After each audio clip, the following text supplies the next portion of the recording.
Blood sugar levels that are higher than normal, though not quite high enough to be diabetes, is called pre-diabetes. With no signs or symptoms, it doesn't sound too risky, right? Wrong. All the while, long-term damage to heart, blood vessels and kidneys may actually be happening.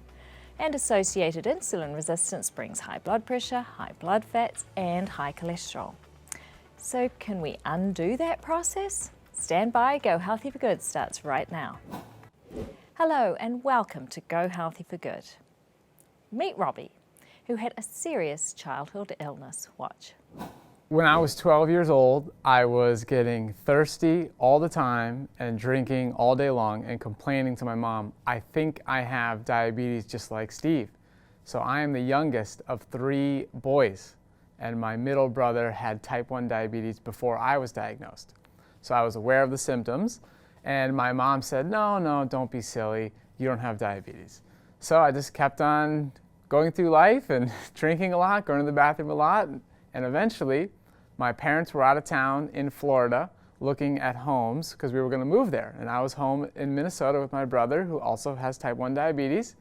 And my mom called to check in. And I said, Mom, I couldn't sleep last night. I was cramping. She said, okay, go upstairs, use your brother's blood glucose meter and test yourself.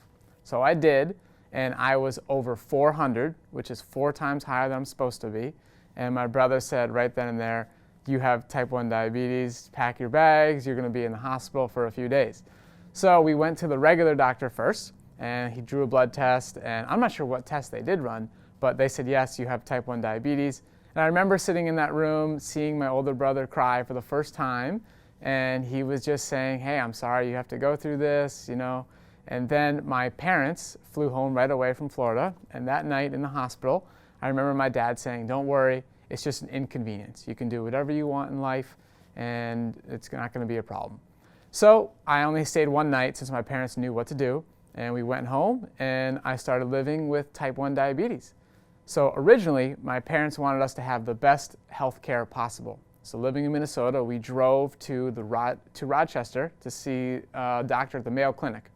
And looking back, it's kind of disappointing to see how that high level of care didn't include a really good nutrition program. I did have a nutritionist, but they weren't teaching anything about plant-based nutrition or any of that, or anything about reversing insulin resistance or anything like that. It was really just eat whatever you want, but count the carbohydrates so you know how much insulin to inject. And there was a huge focus on helping people not feel weird. You know, oh, you've been diagnosed with type 1 diabetes, you're young, we want you to still feel like you're just like your friends and you can eat whatever you want. And looking back, I see that as a mistake because this is actually a great opportunity for anybody to transform their life. Being the type of person I am, that led me to do research and learn, okay, what can I do actually more than just following the standard American diet? Initially, my dad was selling supplements. He was part of a network marketing company called Herbalife. And that got me started in this process. Okay, wait a minute, there's more to nutrition than just eating the standard American diet. And that was the beginning of me starting to learn more and more and just read books. And every step of the way, it was just a logical progression. So every step of the way, I was learning something new that made sense. Like, okay, yeah, I can go with that. On today's show, we have more from Robbie on nutrition and diabetes. Our expert guest is on the Exercises Medicine Steering Committee for the American College of Sports Medicine. Sean will dish out some of that medicine, and we'll take an in-depth look at meal timing for both weight and diabetes. But first things first, here's the news.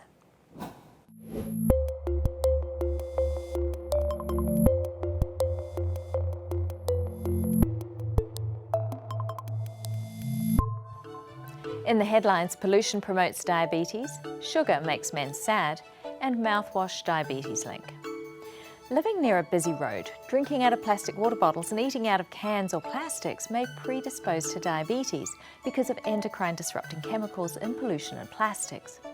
One study has shown that living less than 100 yards from a busy road was associated with a 37% increased risk of developing diabetes compared with living over 200 yards away.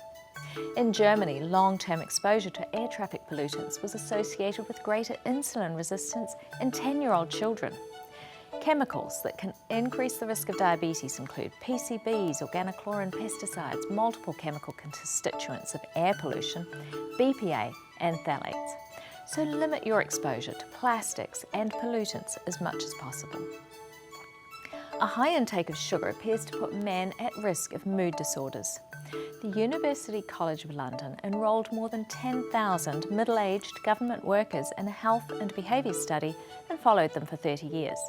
They found that men with the highest intake of sugary foods and drinks were 23% more likely to have recurrent depression, anxiety and insomnia. The same association was not apparent for women, though women under 50 were far more likely to have depression at the start of the study compared with men. Though we should all aim to limit our intake of added sugars for so many great reasons. The frequent use of mouthwash appears to increase the risk for pre-diabetes and diabetes. More than 1,200 overweight and obese adults aged 40 to 65 years with no diabetes or major cardiovascular disease were followed for 3 years. Researchers found that those who were obese and used mouthwash at least twice a day had a 65% higher risk of pre-diabetes and diabetes than those who used mouthwash less frequently. It's thought that mouthwash may eradicate bacteria in the mouth that are necessary for the formation of nitric oxide. That's likely to predispose to metabolic dysfunction, including diabetes. So if you like to rinse with mouthwash, limit it to only once a day. I'm Dr. Nerida McKibben, and that's today's health news. Today's guest is Dr. Elizabeth Joy, sports medicine physician at Salt Lake Clinic Live Well Center in Utah. We met her in Indianapolis at the American College of Lifestyle Medicine meeting there, where she was talking about pre-diabetes. I asked her how many Americans are affected by diabetes and pre-diabetes. Well, recent figures would say that 30 million Americans have diabetes, 95% of which is type 2 diabetes. That leaves about 84 million Americans, or almost 1 in 3, who have prediabetes, which is, not quite yet diabetes. We estimate that about 25% of those with prediabetes will develop type 2 diabetes in 3 to 5 years, and about 50% in 8 to 10 years. So not everybody with prediabetes gets type 2, but a significant majority. And I guess if you wait long enough, if you keep tracking for 15 years, you'll see.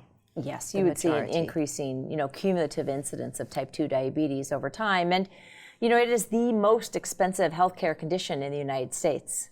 Is that right? Absolutely. Wow. We spend over $100 billion a year, on diabetes care.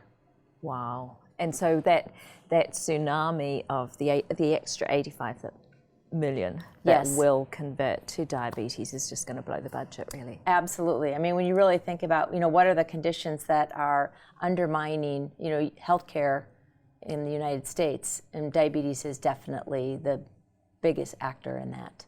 And of course, about 2/3 of people who have coronary artery disease and suffer a heart attack have type 2 diabetes or have diabetes. And so, by preventing diabetes, we not only are, we're preventing heart disease, we're preventing chronic kidney disease, we're preventing stroke.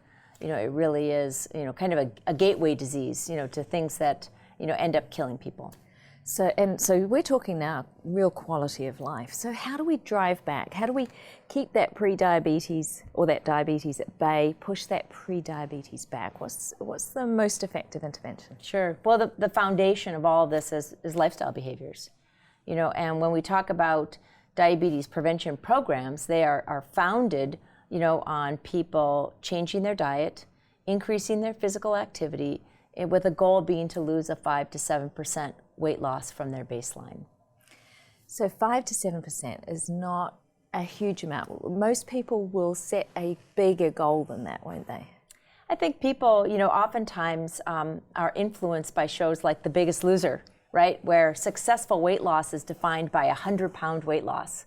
But it turns out that to improve your health, whether we're talking about preventing diabetes, reducing sleep apnea, which of course is a growing problem, decreasing the stress on knees and hips and all the joint replacements that happen as a result of that. You know, somewhere between a 5 and a 10% weight loss from baseline, you know, can make a significant, clinically meaningful quality of life difference. You know, it doesn't take 100 pounds. Which is good news, because that's a reachable goal for most of us. More from Dr. Joy in the next segment, so stand by. But before the break, watch this.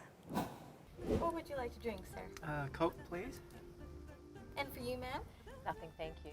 Water then? No. Are you sure? Yes, thank you though. What? No water? How do you swallow your food then without washing it down? But if you wash it down, it slows digestion, because it dilutes the digestive juices. Well, that might be good for me with my heartburn. Actually, it might be worse too. What do you mean? Well, if you drink with this meal, it slows digestion. Then when you go to bed, your stomach won't be empty. You lie down and that food and acid can come up and into the back of your throat. Ooh, the back of my throat, like one of those birds that feeds its young pre-digested food? Well, kind of, yes. Ooh, yuck. Yeah, yuck. So why don't you try eating without drinking? But what do you do with really dry food like bread? You just take tons of butter and put it on it? No, all that fat will slow digestion also. You see, if you're eating lots of fruit and vegetables, they contain plenty of water, and it's naturally mineralized and distilled, even better than drinking water with your meals. But then I'll miss out on my ice. Well, that's true, and ice slows digestion even further. Oh no, you're kidding me. No, you see, the stomach needs to warm it up before it can begin digestion. Oh, well, I'll burp to that one then. Oh, brother, I can't take you anywhere. Don't drink with your meals. Doctor's orders.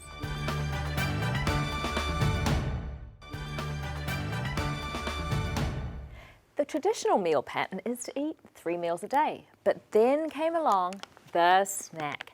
Highly processed food in crinkly bags that messes with our metabolism and has us addicted. So we found ourselves still eating the 3 meals, with a mid-morning snack, mid-afternoon snack, and a bedtime snack. But we didn't really change the size of our meals, and so our meals changed the size of us. In order to lose weight, the 6 meal a day plan was born. Why do we need to eat so often? Well, so we don't experience hunger. But does it really work? Actually, science tells us it drives hunger and food cravings, increases belly fat, lays fat down in the liver, increases diabetes, and makes us gain weight. So what is the ideal meal pattern for weight loss and for health? The Adventist Health Study came to the rescue. They studied meal frequency and timing amongst 50,000 Adventists for 7 years to see if their weight was going up or going down, where it was going.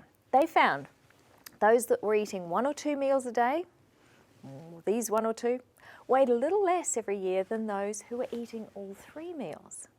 Those eating more than 3 times a day, in other words, the snackers, weighed a little more each year than the 3 meal a day group. So the more frequency, the greater the weight. So for weight loss, that suggests 1 to 2 meals a day is better than 3, definitely better than being a snacker. So how far apart should those 2 meals be? What they found was interesting. Those who had a break of 18 hours or more from the end of one day to the start of the next day weighed a little less each year than those who had a 12 to 17 hour break. And that's because for the first 12 hours, our body burns sugar. After that, it begins to burn fat. Now, you might expect that you're going to get really hungry having an overnight fast of 18 hours.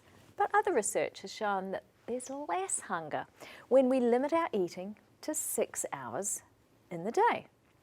So if we go for 2 meals a day, should we skip the breakfast and just do lunch and dinner, which a lot of people do, or should we keep the breakfast? Well, the breakfast eaters experienced a decreased weight compared to breakfast skippers.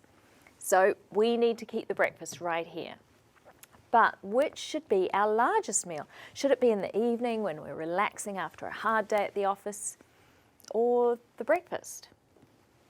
You guessed it, a big breakfast had the biggest decrease in weight, and a big lunch gave a smaller decrease than having a big dinner.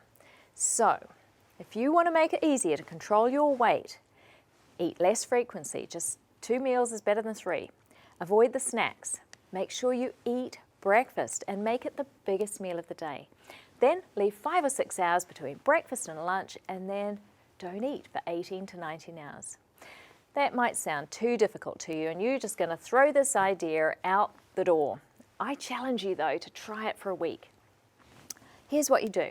Start with dropping the snacks. Let's just put all the snacks aside, okay? And then we're going to put breakfast in. Let's say you don't normally eat breakfast. Well, now you want to add a whole grain breakfast like this. Oatmeal, perhaps throw in some nuts, some fruit, fresh fruit, dried fruit if you prefer, and just stick to 3 meals. But what you're going to do is you're going to move your calories earlier in the day, right?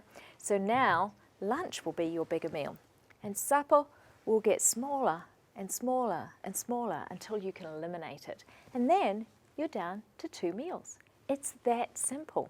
And your hunger and your food cravings will subside. Just try it. Remember Robbie? He's the youngest of 3 boys, and his older brother was diagnosed with type 1 diabetes. So when Robbie noticed the same symptoms, he guessed he had it too.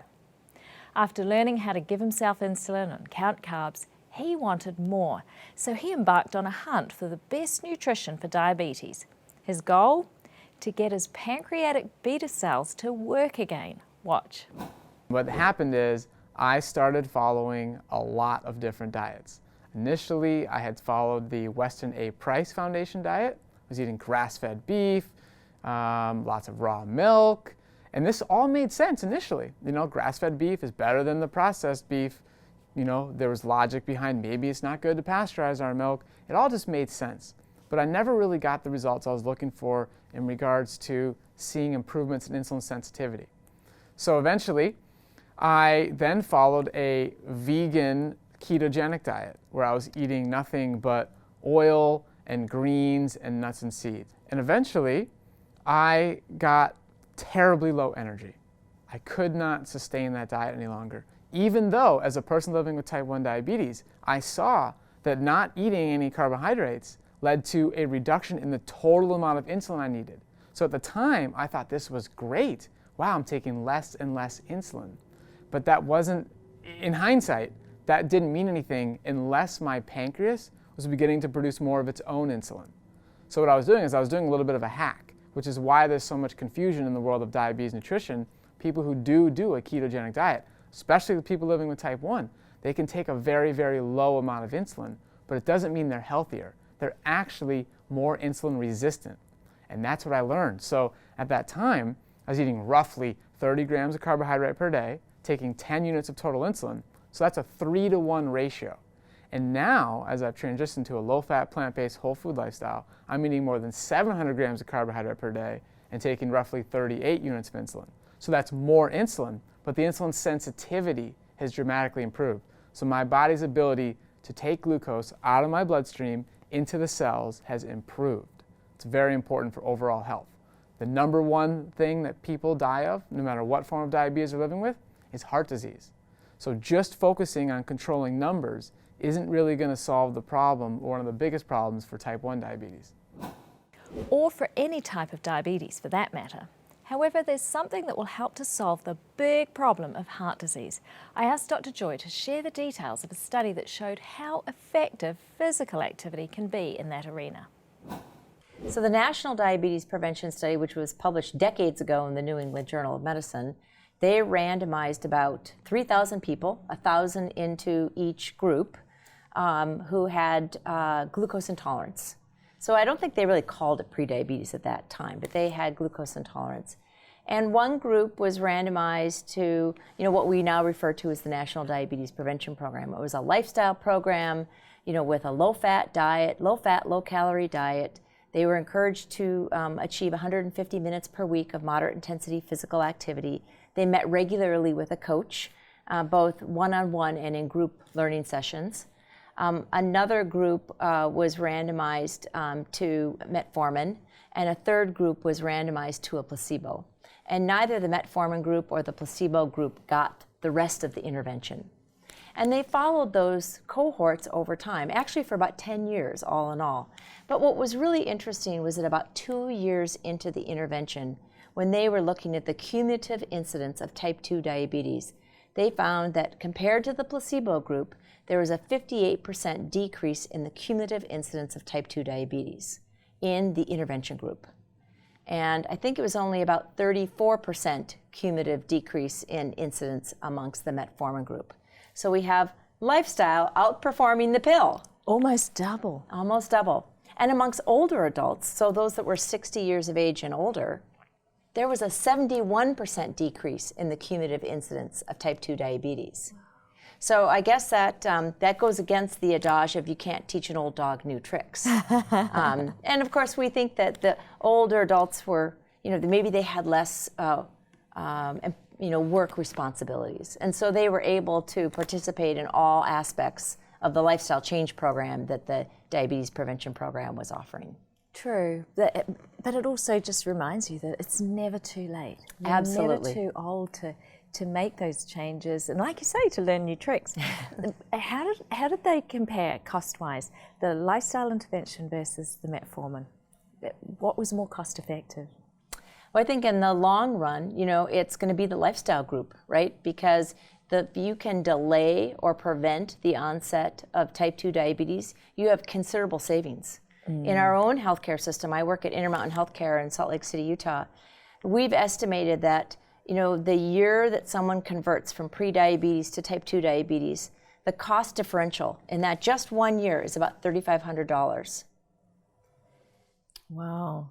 So that's pretty big. I mean, it certainly doesn't cost us $3,500 per person to participate in the diabetes prevention program. It's considerably less than that. So, imagine putting, tens, now hundreds of thousands of people, of course, through the diabetes prevention program. And, there's really considerable cost savings. Now, a key piece of that, it's not just diet, it's exercise, isn't it? Yes, yep. And tell us we've got exercise guidelines. Tell us what they are and how they are actually derived. So the physical activity guidelines for Americans were published in 2008. They're currently being updated right now. The evidence review has come out. We can anticipate the guidelines being published in 2019. They're actually, were our very first physical activity guidelines ever. We've had dietary guidelines in the United States since the 1800s, but we didn't get our first physical activity guidelines until 2008. You probably didn't need them in the 1800s. Yeah, exactly.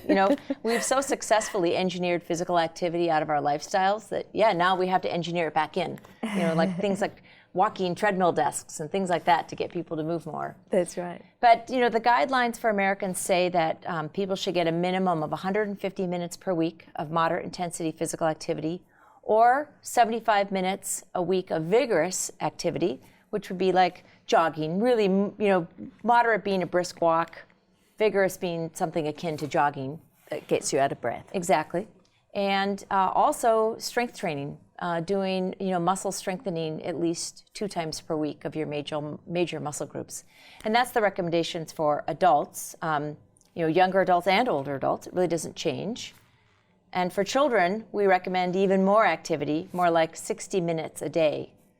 So in a combination of aerobic activity and muscle activity and bone loading and things like that. So they get almost 3 times as much. Right. Kids have to do more, right? Yes. They're very plastic, right? We're trying to get them to really, develop all those motor skills, in addition to, of course, all the other benefits that you derive from regular exercise. Right, and they've got brain development Absolutely. going on, haven't they? Yep. Yeah. So those are the guidelines, but why the 150? What are the benefits to following the guidelines? What are you going to get for that? Well, if you look at, survival curves, and you can see that, there's a significant break in the curve, at about 150 minutes per week, in terms of, your likelihood of premature mortality.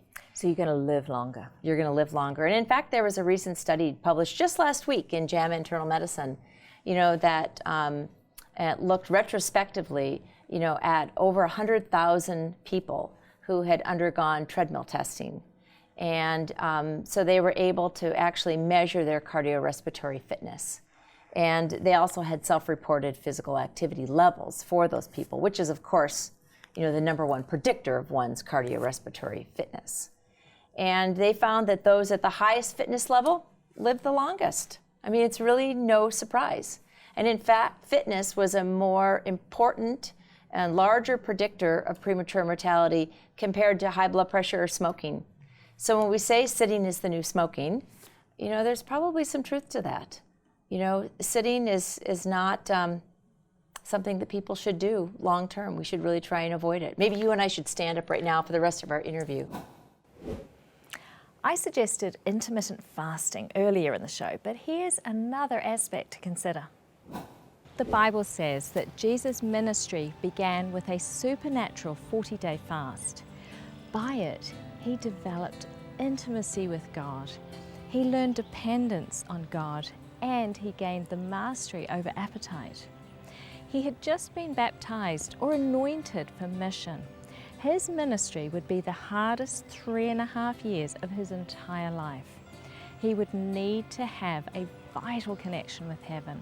It could not be tenuous, it could not be spasmodic. He would have to spend whole nights in prayer. Later, when his disciples failed to cast a demon out of a child, Jesus told them, if you have faith, nothing will be impossible to you. But this kind does not go out except by prayer and fasting. If there is a stronghold in your life that you're struggling to overcome, that seems impossible to surmount despite your best efforts, perhaps you might want to try prayer and fasting. It can be the fastest way to gain victory over Satan.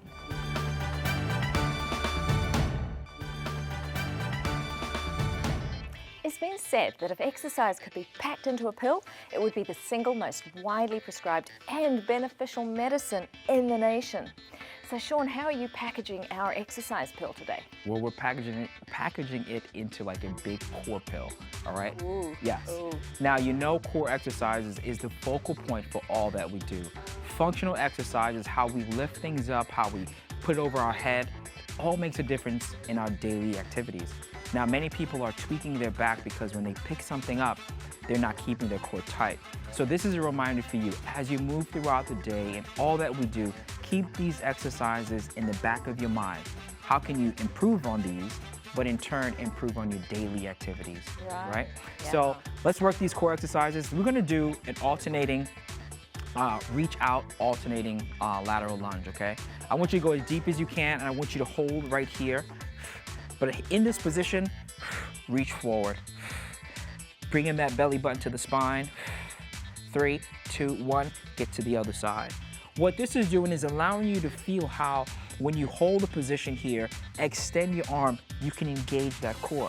When you start to realize how much the core is involved in all that we do, you start to do your exercise with a more of a purpose in mind, okay? Right. So get to the other side, and we'll get started.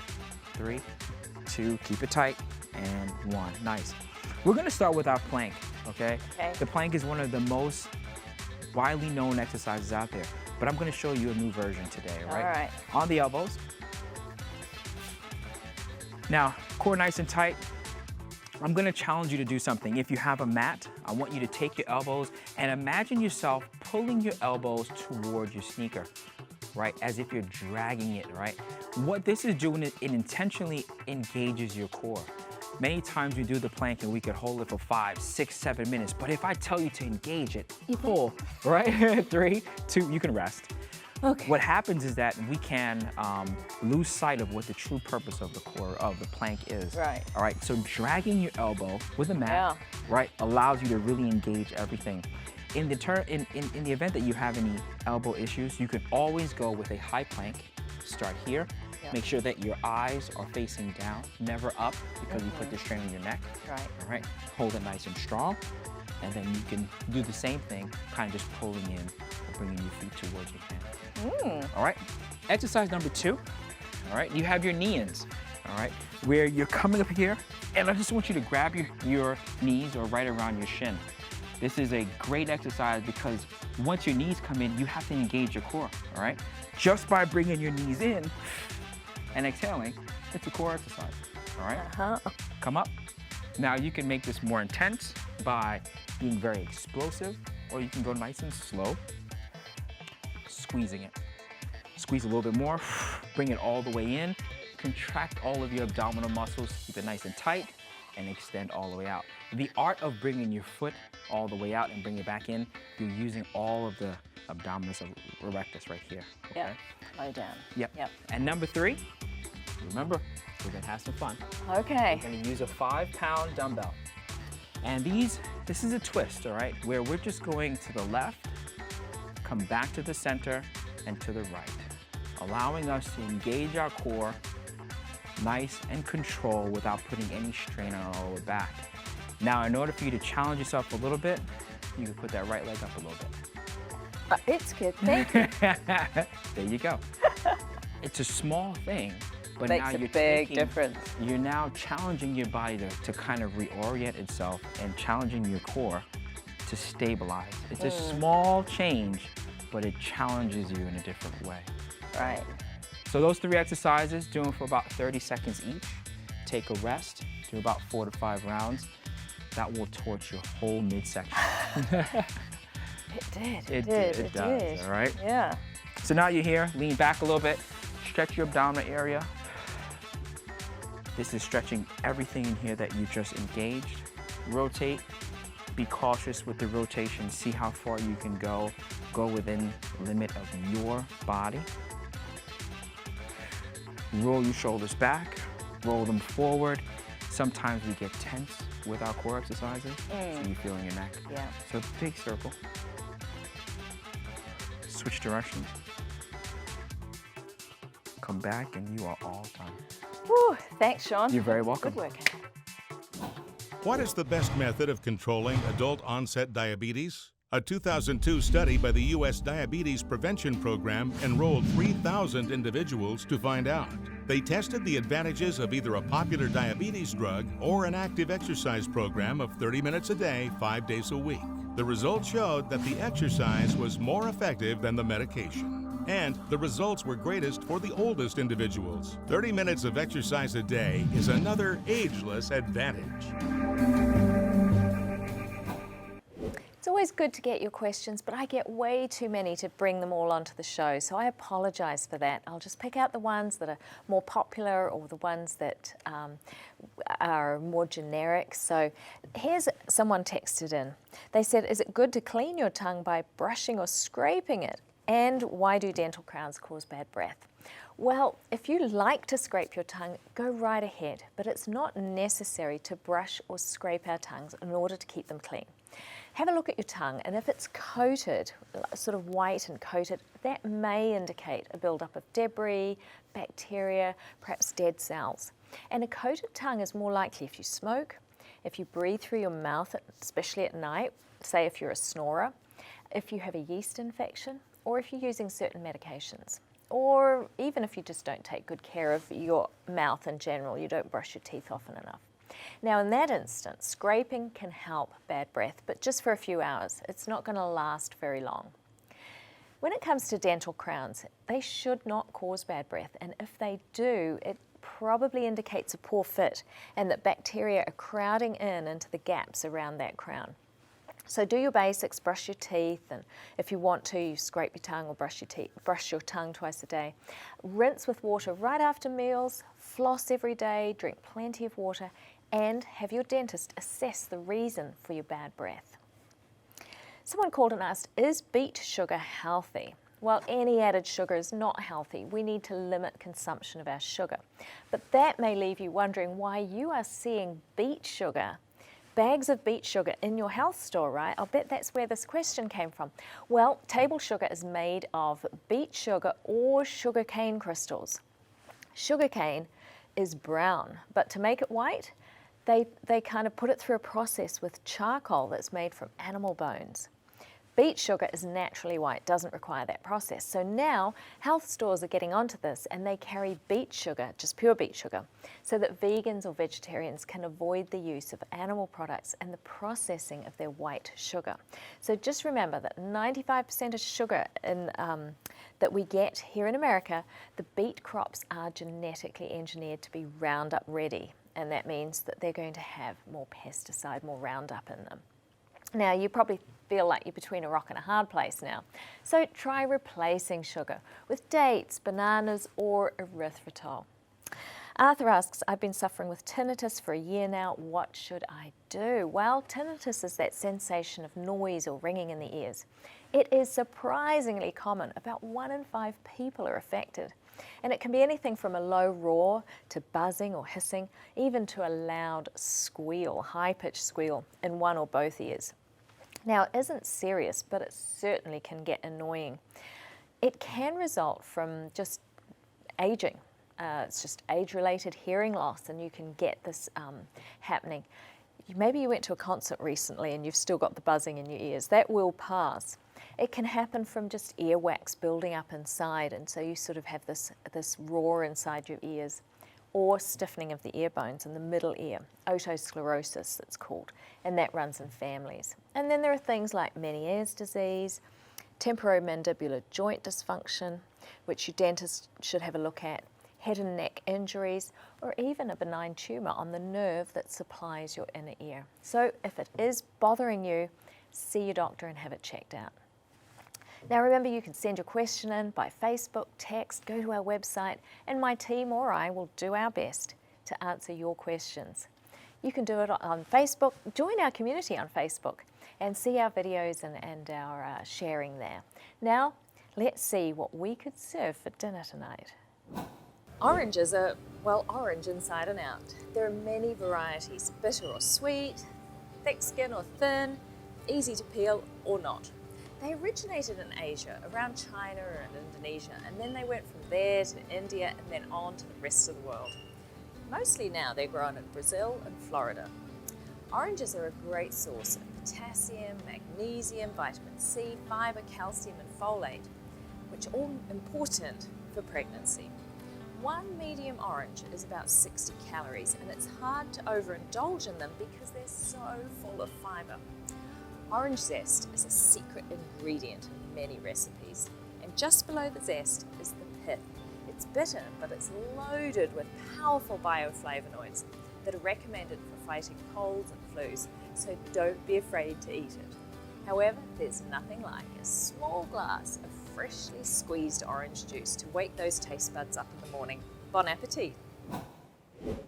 It's recommended that we all get 150 minutes of moderate intensity or 75 minutes of vigorous intensity physical activity, plus 2 20-minute sessions of muscle strengthening every week. Today's guest, Dr. Liz Joy, chairs the Exercise Medicine Clinical Practice Committee for the American College of Sports Medicine. I asked her how many of us meet the guidelines. Let's go back to even the measurement, the idea of measurement, right? So a lot of the measurement of physical activity or the surveillance of physical activity is done through self-reported questionnaires, the Behavioral Risk Factor Surveillance System, which we refer to as BRFIS. And it surveys, people, across the United States regarding their physical activity levels, and through a number of questions. And when you look at BRFIS data, it looks at about maybe 50% of people are meeting recommended levels of physical activity. However, when they do the NHANES study, which is the National Health and Nutrition Examination Study, where they actually objectively measure physical activity, that number drops considerably. And, let's face it, the truth lies somewhere in between. Because when you put a device on someone, let's say you're using your iPhone to track your steps, or in NHANES they put an accelerometer on you to actually measure your activity. It might not pick up what you did in your yoga class. It won't pick up, the 30 minutes you spent on the elliptical trainer or the 2 miles that you swam in the pool, right? So, it's an imperfect science, in terms of measuring the amount of physical activity people get. So, again, the truth lies somewhere in between, in terms of aerobic activity. when we start to include strength training, are people actually doing strength training of major muscle groups at least twice a week? Gosh, the number drops precipitously. Really? Even lower. And there's so many reasons for that, right? I mean, somebody can go to one of the commercial fitness facilities, and maybe they'll work with a personal trainer. But oftentimes people get those memberships that $15 to $30 comes out of their bank account every single month, and they look at this room full of equipment and they're just intimidated, right? Right. They don't know what to do. No. I mean, you and I, we went to medical school. We certainly didn't learn how to lift weights there or teach our patients how to do it. No, that's right. I mean, I was a Division I athlete and learned how to, do weight training there. But boy, that's a minority. We don't teach weight training to our high school kids for the most part. So where do they learn, right? They have low self-efficacy around strength training, so they just don't do it. Right. So it's really no surprise to me that we have a problem when it comes to that. And of course, it's so important for aging. Yes. Right? Tell us, tease that out for us a bit. So, healthy aging or aging in place, aging at home, is really dependent on us being able to be functional in our homes. And the function is simple as getting out of a chair, just rising out of a chair. It takes power, muscle strength applied over a very quick amount of time. That's power. And of course, power, we've got to think back to our medical school days again, our little muscle exercise physiology. That's our type 2 fibers. Type 1 being our endurance fibers, type 2 fibers being our fast twitch fibers. And it turns out with aging, you tend to preferentially lose your type 2 fibers, right? So when we talk about age-related sarcopenia, or that loss of muscle mass with aging, you are preferentially losing those fast twitch fibers.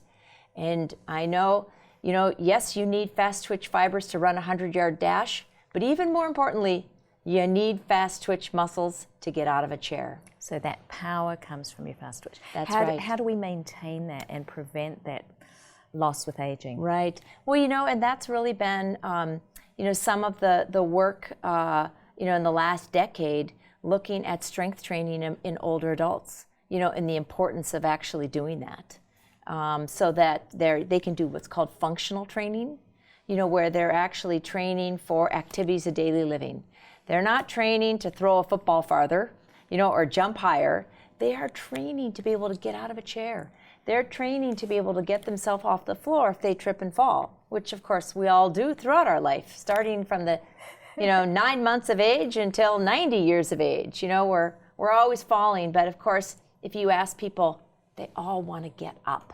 And they all want to get up on their own. Even the 9-month-old wants to get up on their own. Yeah, that's true. So it's very important to do that. So with type 2, we started by talking about type 2 diabetes or pre-diabetes. Yes. And we've talked about the cardiovascular fitness, the strength training. What's the best form of exercise for diabetes or for prevention? I think the best form of exercise is actually the type that somebody wants to do. And walking is pretty accessible to most people. I won't say to all because it's definitely not accessible to all, but a brisk walk where you're walking fast enough to carry on a conversation, but you're not so out of breath that you can't talk to the person you're with, is sufficient, to meet the aerobic exercise recommendations of the diabetes prevention program. But let's say somebody... And that's 150 minutes 150 minutes. So it's only 22 minutes a day. Right. Or 30 minutes, 5 days a week, take a couple days off, Right. Go take your dog for a walk. Walk with a friend. So walking is great. For some people, maybe they have joint conditions or they have other, physical, limitations that don't allow them to walk. Then find something else. It could be doing a water aerobics class. It could be on an exercise bike. It could be on an elliptical trainer. Of course, those are, that's equipment that requires a facility oftentimes. But those are certainly alternatives, to a walking program. Right, and you can get them secondhand. They're going to last you the rest of your life. So it's a one-time investment too, Absolutely. if you need a piece of equipment to do low impact. And for diabetes, when's the best time of the day to do that walking? Oh, that's a great question. You know, there's been some really interesting studies recently looking at physical activity, strategic physical activity, particularly in relationship to meals. And so we call that postprandial or after a meal. And there are several studies now that demonstrate that walking after a meal, you know, up to 30 minutes, you know, can significantly decrease blood glucose levels. And so for people who, you know, already have type 2 diabetes, and for those who have prediabetes and, you know, are enrolled in a diabetes prevention program, boy, if they can time that exercise or that physical activity for after mealtime, you know, you'll probably get a little more bang for your buck. And being active after meals may help us stop eating sooner too. More from today's expert guest after the break and the rest of Robbie's story, so stay with us.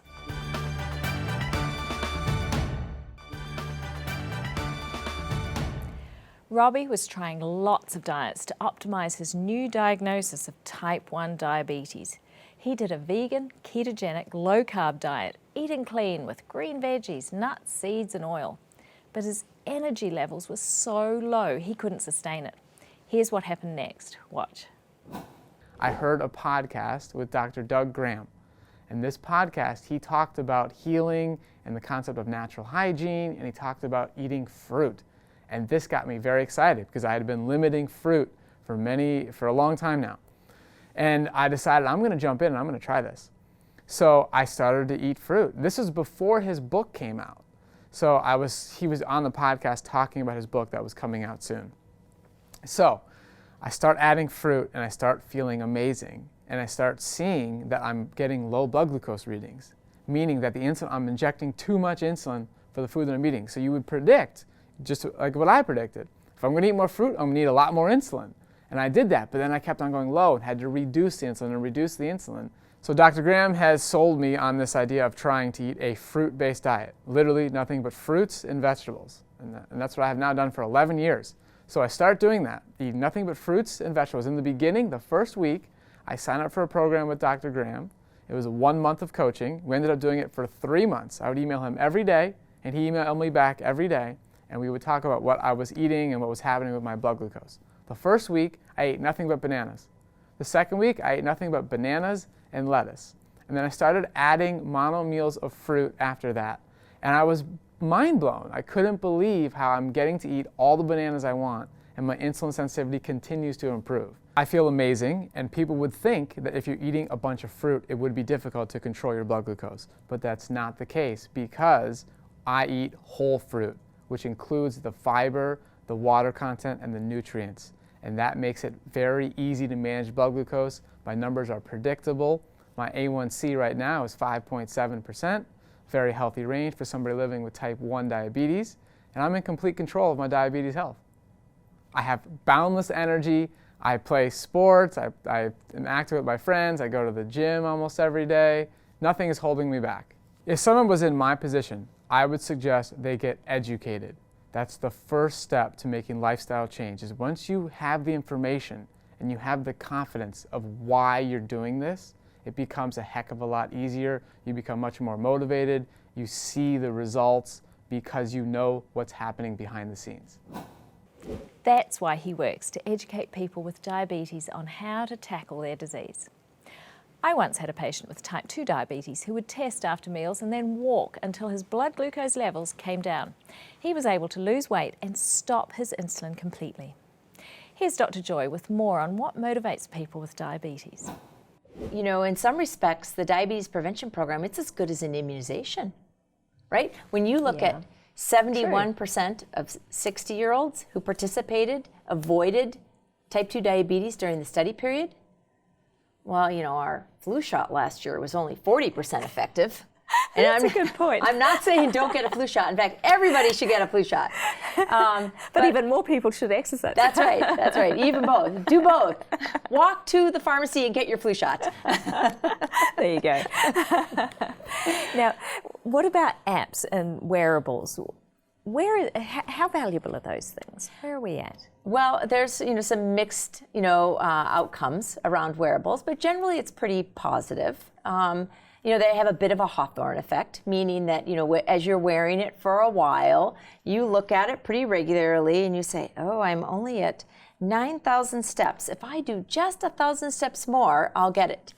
But at about 6 months, it kind of wears off, and then you just kind of wear it on your wrist, and it's not really motivating substantive change. I really think that apps and wearables are in their infancy. We need to have good behavior change theory integrated into the development of apps, for starters. Some of the apps need to have some rigorously defined outcome studies to show that they actually work.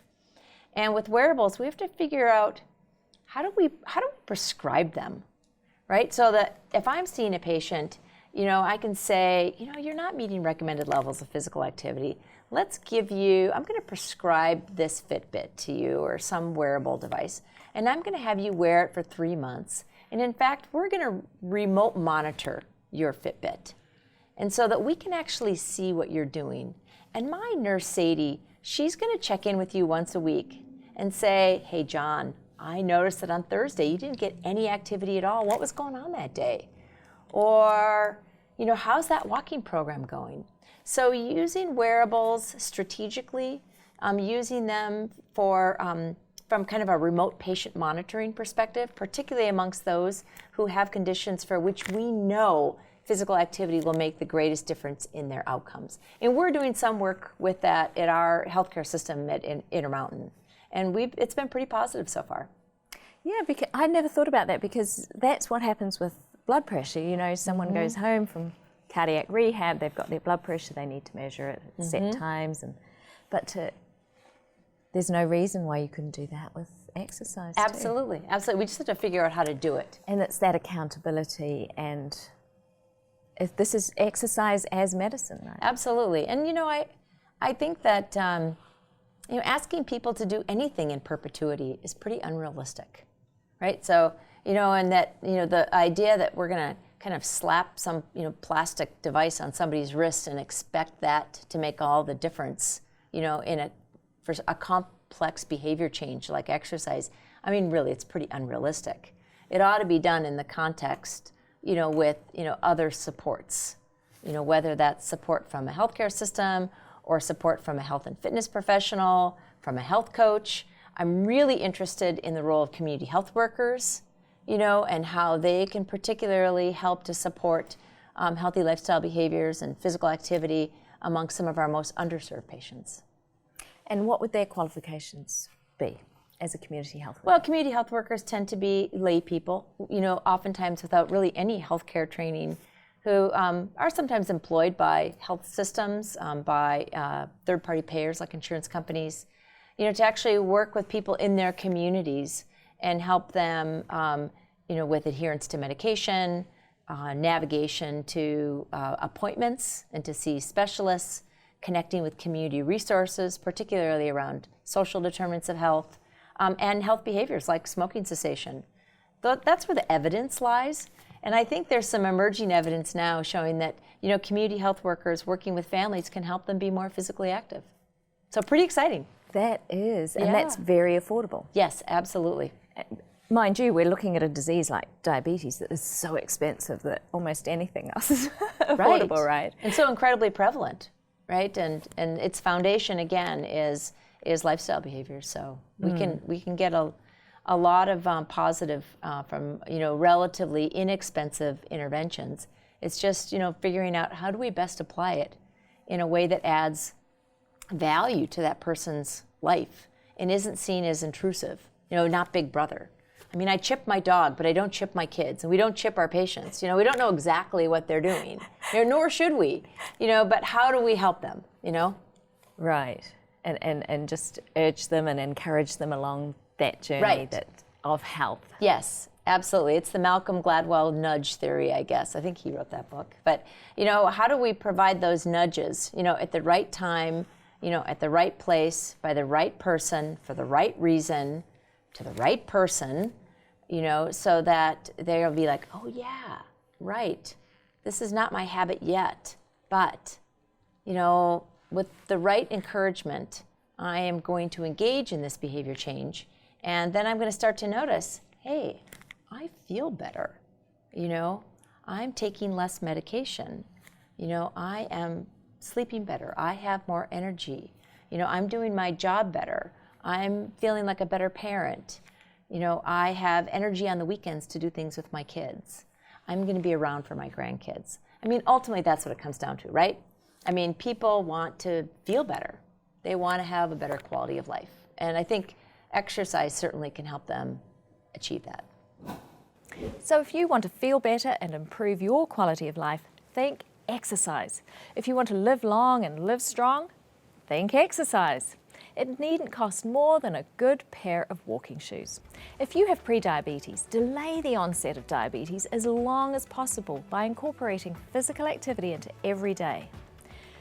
With diabetes, it makes you more insulin sensitive, as will a nutritious, simple diet, just as Robbie is doing. That's all from me today. Thanks for joining us on Go Healthy for Good. I'll see you next time.